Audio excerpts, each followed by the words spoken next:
Shalom, selamat pagi anak Nasr. Kita bersyukur kepada Tuhan Yesus. Kita dapat bertemu kembali. Kita belajar bersama-sama. Kita akan membahas ayat-ayat Alkitab. Jadi materi kita hari ini adalah pendalaman Alkitab. Anak-anak Nasr, mari kita terlebih dahulu bersatu di dalam doa. Tuhan Yesus, kami senantiasa bersyukur karena kami merasakan kasih anugerah-Mu, berkat-berkat-Mu yang melimpah dalam kehidupan kami. Ini kami Tuhan, kami gunakan waktu ini, kami belajar. Dengan belajar kami dapat mengerti, dapat memahami, dapat mengetahui apa yang menjadi kehendak-Mu yang harus kami lakukan. Tuhan, berikan hikmat-Mu, berikan kebijaksanaan kepada kami. Kami memohon kepada-Mu Tuhan Yesus, aktivitas orang tua kami, guru-guru kami, bangsa dan negara kami. Berkati ya Tuhan. Inilah doa permohonan kami. Di dalam nama Tuhan Yesus kami sudah berdoa dan mengucap syukur. Haleluya. Amin. Anak-anak hari ini tugas kita adalah membahas ayat-ayat Alkitab. Semestinya tugas ini dikerjakan secara kelompok. Akan tetapi tugas ini dikerjakan secara mandiri. Jadi anak-anak Sir sudah cantumkan 3 ayat-ayat Alkitab yang sumbernya dari kitab Yeremia 31 ayat 31 sampai 34. Kitab Yohanes 3 ayat 1 sampai 8. Kitab 2 Korintus 5 ayat 16 sampai 21. Kamu harus membaca Alkitab ini supaya kamu dapat mencatat hal-hal penting mengenai pembaharuan hidup yang dilakukan Allah bagi ciptaannya. Dan apa artinya bagi kamu sebagai remaja Kristen? Inilah yang menjadi tugas untuk anak-anak sekalian. Anak-anak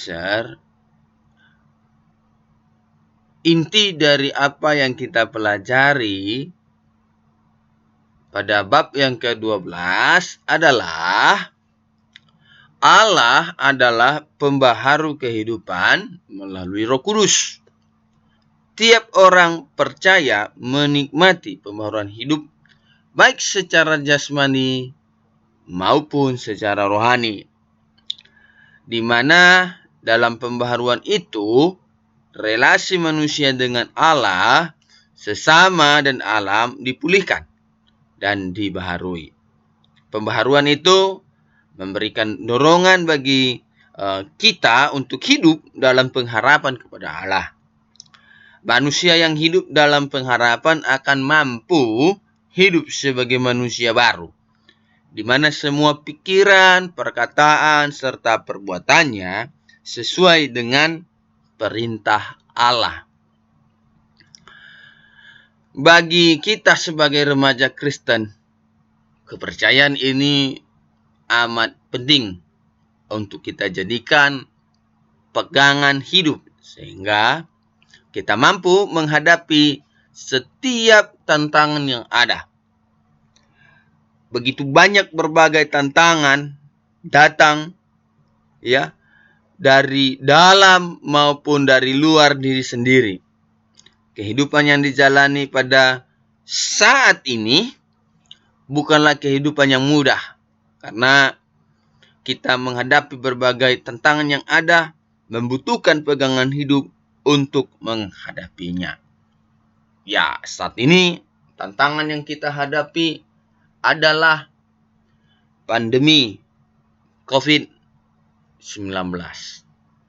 Tambah lagi berita-berita bahwasanya vaksinisasi yang dilakukan saat ini, ada kekhawatiran itu adalah bagian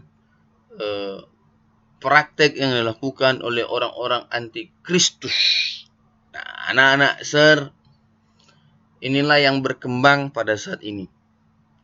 Akan tetapi, kita harus kembali melihat, membaca Alkitab kita.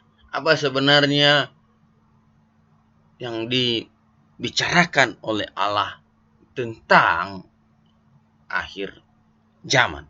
Nah, anak-anak yang terpenting dalam kehidupan kita, firman Tuhan menjadi pedoman bagi kehidupan kita. Apabila anak-anak akan dapat giliran vaksinisasi, tidak perlu khawatir, tidak perlu cemas. Terimalah itu agar kita dan yang lainnya dapat terjaga dan terlindungi. Tidak perlu khawatir, tidak perlu risau. Anak-anak demikianlah pembelajaran kita hari ini. Minggu depan kita akan melanjutkan dengan materi kita yang baru. Anak-anak mari kita bersatu di dalam doa. Bapa, kami bersyukur kami boleh belajar bersama-sama. Akhirnya kami tahu bahwasanya Engkau melakukan pembaharuan melalui Roh Kudus. Tuhan, kuasa-Mu tak terbatas oleh ruang dan waktu. Engkau Tuhan yang mengutus Roh Kudus bagi orang-orang yang percaya kepada Engkau, boleh melakukan apa yang menjadi kehendak Tuhan. Karena Roh Kudus yang mengingatkan kami, mengajar-ngajari kami, membimbing kami kepada jalan kebenaran. Terima kasih Bapa, terima kasih Yesus. Inilah doa kami. Di dalam nama Tuhan Yesus kami sudah berdoa dan mengucap syukur. Haleluya. Amin.